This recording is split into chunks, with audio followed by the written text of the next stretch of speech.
I'm here with Dan Parris, Interim Deputy Superintendent for Fairfax County Schools. Thanks for joining us. I'm glad to have a chance to talk with you, Barbara. So you've been around the system a long time. That's a nice way to put it. Yes. Well, you're a veteran, not old, a veteran. And in fact, I remember visiting with you out at Rocky Run Middle School when you were principal. You're in this new role as Interim Deputy Superintendent. What have you been doing?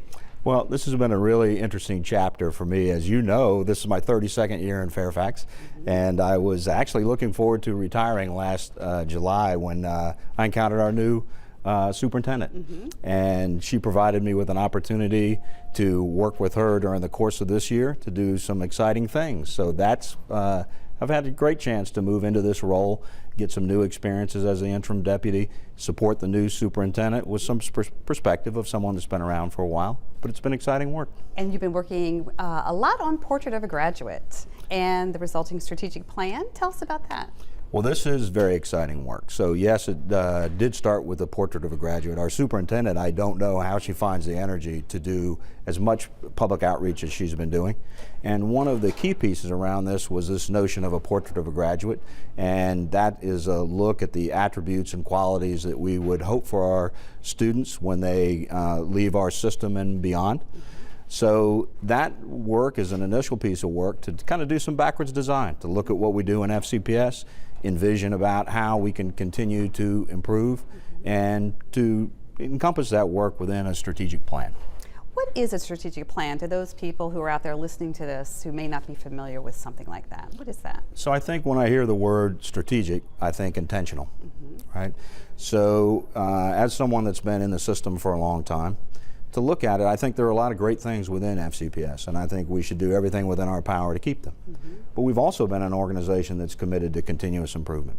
And there are things that we would look at, I think all stakeholders would say, this is something that we could do better, or we could show growth in this area.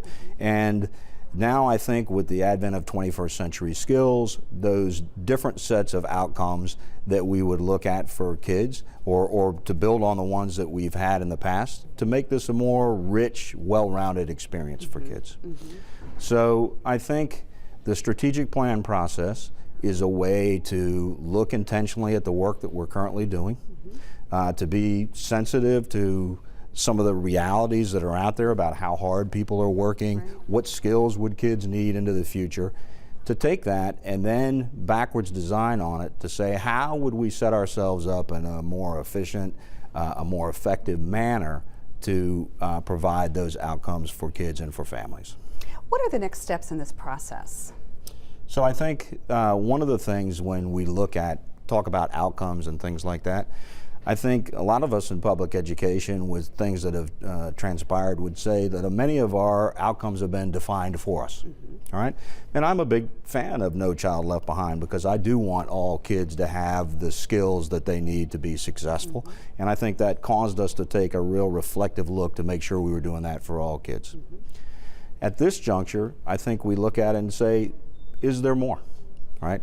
And when we say more, I don't mean necessarily overlaying a lot of additional things, but are there some higher leverage outcomes that we want for kids? What do parents aspire for? What do teachers aspire for? You know, what does the business community aspire for? What are they looking for?